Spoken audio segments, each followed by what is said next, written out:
These are the dominant 7th chords with a 13th, a flat 9, and a sharp 9, and a sharp 11, or a flat 5. So they're coming from the octatonic or diminished scale. These are on the 1, 2, 3, 4 string family on G. So we'll start out with dominant and diminished chords to look at some of the possibilities. So here's the G7. We'll start right here. F, B, D, and G. We raise the top note. The G to G sharp, we have the diminished. So immediately from here, we can lower the 5th. D to D flat, and then make D, E. So we have F, B, E, and A flat, which is a typical 13 flat 9 sort of sound. But again, this relates to E. This relates to D flat as well as a sharp 9 sound. Also on B flat. So it's an E dominant, it's a B flat dominant, it's a D flat dominant, and it's a G dominant. So resolving to C obviously here. Raised 9th, so A flat can go to B flat. So like this. This can be moved in minor thirds and resolved. In that sense is a G flat, so D flat, B flat, and then E flat. So all movable by minor thirds. Also, we can go backwards, go back to E, back down to D, and we can take the B flat, the B down to B flat and up to C sharp. So we have F, C sharp, D, and A flat. So we have sort of an inner line motion. And all of those, if we bar, all of those notes are possible within the scale. F, B flat, D, and G. So really we have sort of a D flat chord in and amongst the G7. And you can hear the resolution to that, or to here is fine. That kind of a sound as well. So the G flat, or the G rather, resolving to G flat is fine. It can resolve to C, or it can resolve to E flat, or A as well. Okay.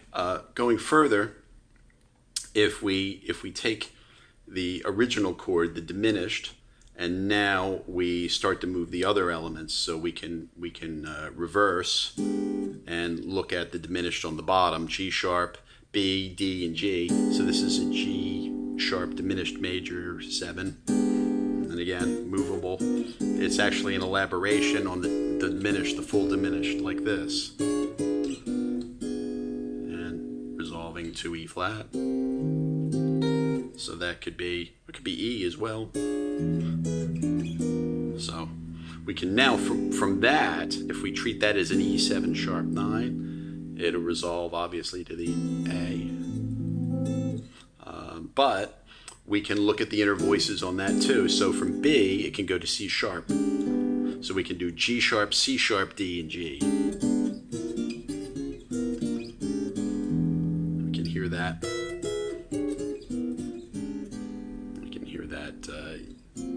Resolve nicely, or it can resolve to C here, whatever, C minor.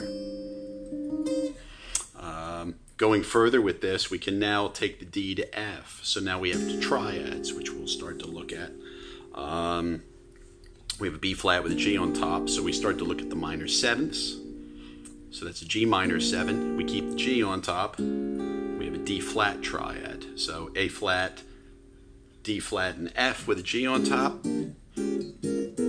Now, if we keep the B flat in the melody, we have an E triad, and we have a G triad there. So we have G sharp, B, and E, and B flat, and then G, B, and D, and B flat. So kind of reminiscent of Olivier Messiaen. And then, of course, movable. And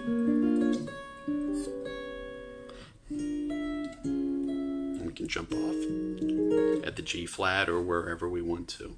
Also with the B flat triad, we have a B up top here, which we can move into a sharp 9 chord. Actually on D flat, we can hear that resolution that to G flat. So right here, this is a B flat, F, B flat, and D with a B on top. And now if we add, easily, we add a D flat and an E. So we have F, D flat, E, and B. And then we can release the E to D. So that can be on E, or it could be on D flat. Sound like a sharp 9. And again, movable.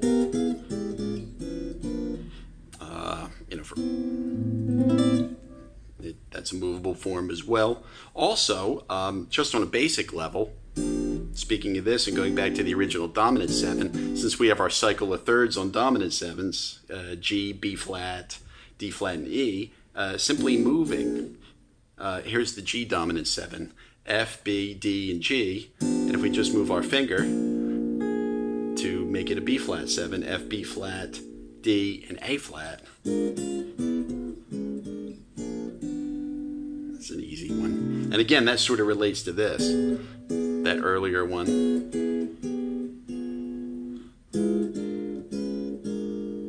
So you can hear the inner melody, which is easy to enunciate there. You can hear the melody on the G string moving like this.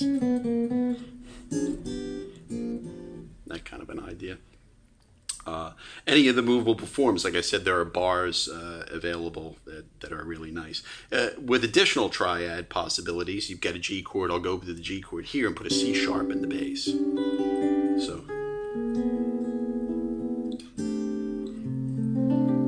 So there's C sharp, D, G, and B.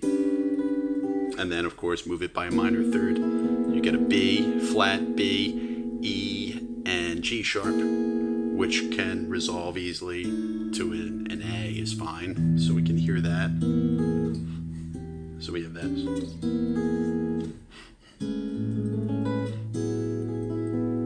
So really easy, you know, and then it can move. So that's one form of the triad. The other is the sharp 9 that's easy to get. G, B, F, and B flat, which is a typical sharp 9 chord. We can release for a flat 9, B flat moving to A flat. We can bring a G in. Now what's nice is if we switch the fingering, we have another triad. We have this, G, D flat, F, and A flat.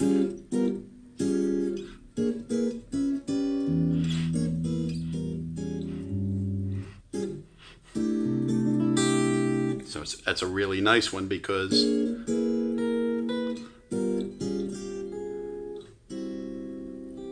really easy to play, and it just requires that we just switch our fingering. That's all. It's very easy to do. Some of the other bar forms that are available, there's so many. F, B flat, D, E, and B. So you have two perfect fourths here, sort of like this one, and it dovetails nicely, you know, with that sound.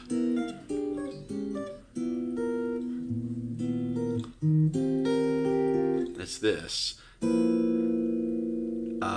F, B flat, E, and B, collapsing to a 13 flat 9, G, B, E, and A flat.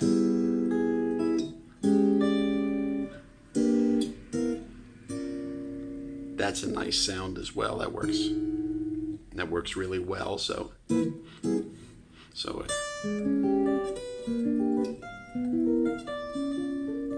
of course can result, you know, use any of the other forms.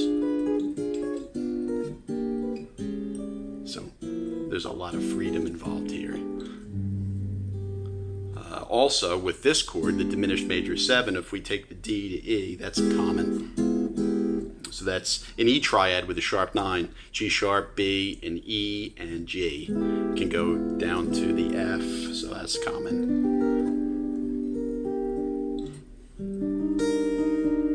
That's a very common sound. So also with that, moving the B to C sharp, another common sound. So you have A flat, D flat, or G sharp, C sharp, E, and G.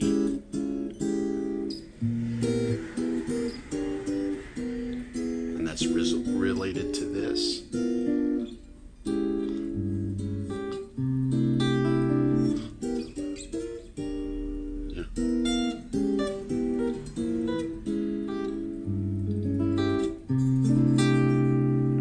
very common stuff. And to bring that either into further focus with these sorts of sounds, now they kind of they sort of bring into play the minor 7. So if we just take this, we see that as a minor. We have a B here and a minor 6. So remember, there were 4 and the diminished in that as well. So we have A flat, D flat, E, and B. That's a C sharp minor, D flat minor. We have a G and an E minor. So we have, which can resolve easily. So those sets can move in a minor third too. G, E, and D flat, and maybe even B flat to make it complete. And then we can maybe resolve it to a G flat major. And that's fine as well. For the other diminished too, if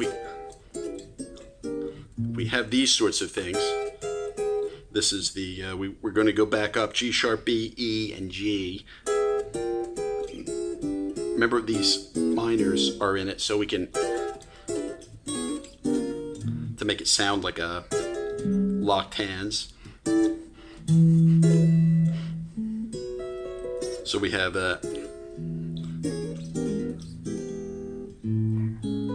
along the way, we can treat that as a D flat, go to G flat, we get B flat to E flat, and then G to C, of course. So that will give you some additional ideas that you can work with the diminished chord. Also, the traditional sharp 9 this way. So we have that. So we have a B, F, G, and B flat, stretch back to the A flat, and again, B flat. All these.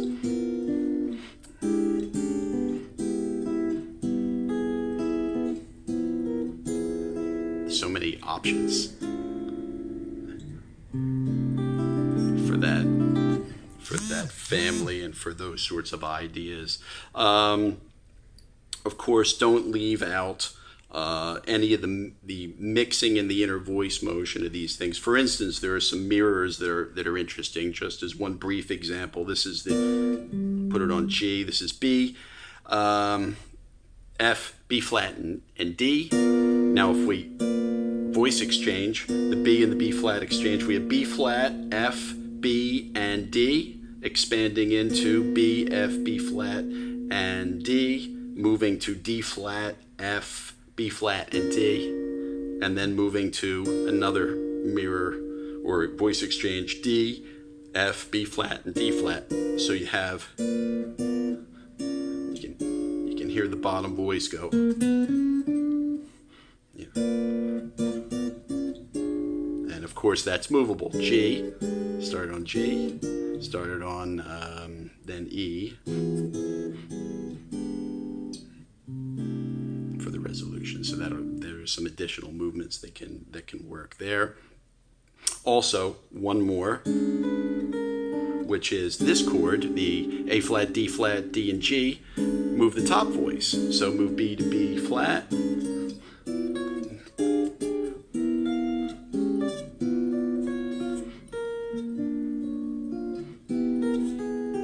So those are